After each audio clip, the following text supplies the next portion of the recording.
Ayan, malapit na tayo dun sa lookout. Ito na. Ayan, tayo mamasyal dito kahit na malamig.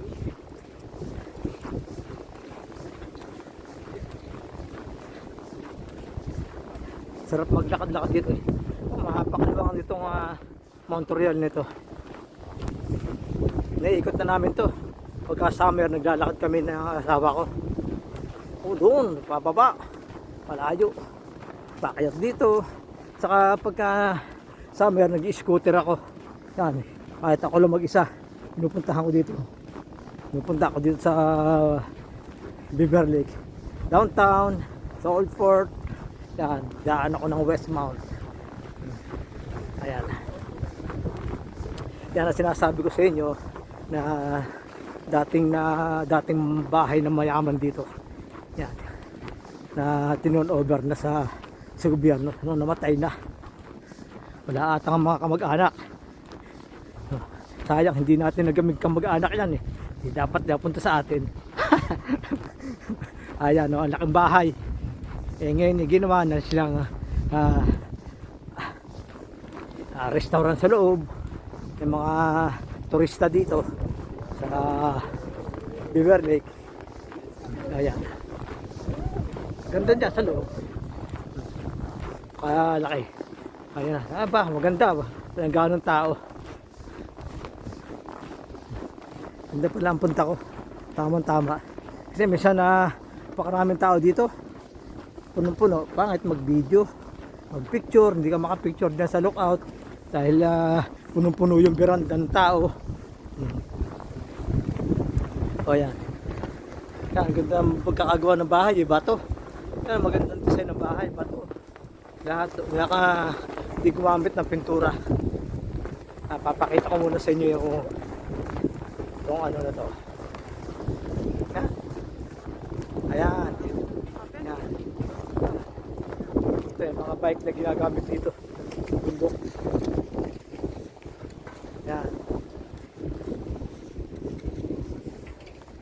Yan, ganda. Malaking bahay yan. Sarado pa ata. Sarado pa. Yan, may mga restaurant dyan sa loob eh.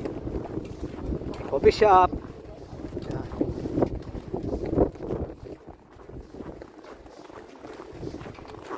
Nakuhanan ko na to ng video nung last year, summer. Nakuhanan ko na. Mga hindi pa naka-subscribe. Mag-subscribe na dito sa Parikoy Channel, Parikoy Vlogs. Yan, para makita nyo ang mga pasyalang magaganda rito sa Montreal. Yan ang ating aatupagin. Ayan. Ayan. Ayan. Ito ang veranda ng lookout. Yan. Napakaluwang. Ayan yung bahay. Yun. Ayan, flag ng Canada. Happy tayo dito. Dito may hagdan dyan pababa sa downtown. Mahaba din. Mahaba yun.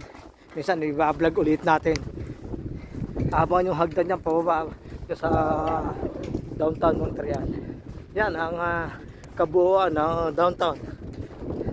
Yan. Yan. Yan.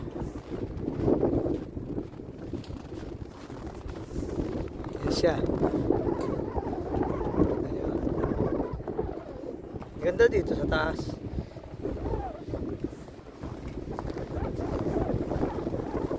Kahit sa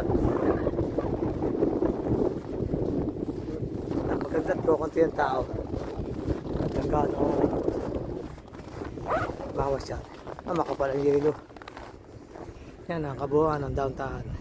Yan, panoorin nyo. Yan.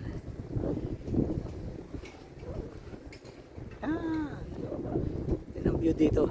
Maganda rin pagkagabi. Maganda rin pumasyal dito kagabi. Makapal ang yelo. Ang baba ng veranda. Makakapal ang yelo.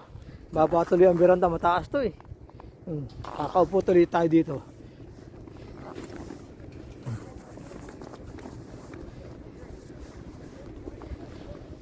Ayan o. At, para makita nyo. Ayan, oh. Dito na ako. Ayan. Dito ako sa veranda, sa lookout. Ayan. Kita nyo? Ayan. Nakita nyo na ha. At tayo babalik na ron. Babalik na tayo doon sa... At nakita ko lang dito yung hagdan pala. Yung hagdan pababa. Sakit tayo pa paltos ata. Hirap maglakad sa isdo eh. Nagpaltos ata yung paa. Sakit ah. Siya.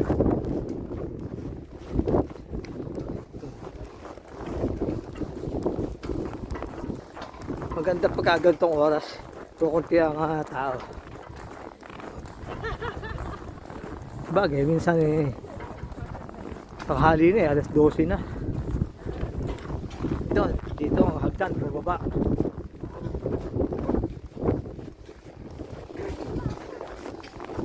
Ito, mga nagja-jogging ito mga to. Ayan, paikot dyan sa bundok ng Montreal. Haba yan. Papunta mo sa San Loran.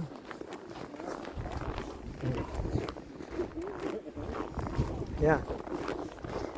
Ito na yung hagdan na sinasabi ko sa inyo. Yan ang hagdan pababa. Mga 15 minutes walk siguro pababa. Hanggang doon. Saan na natin pupuntahan yan. Balik na tayo sa kabila.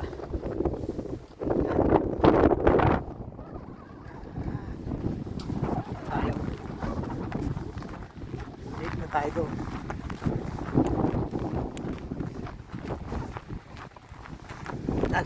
Haba na ang ating pakita ngayon.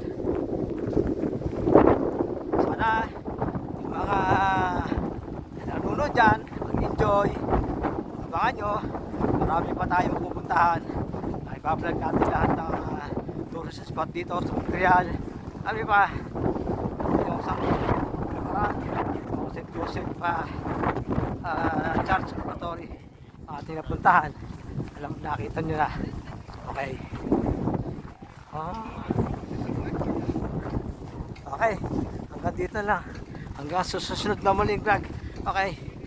Don't forget to subscribe my channel, Pare Koy Vlog.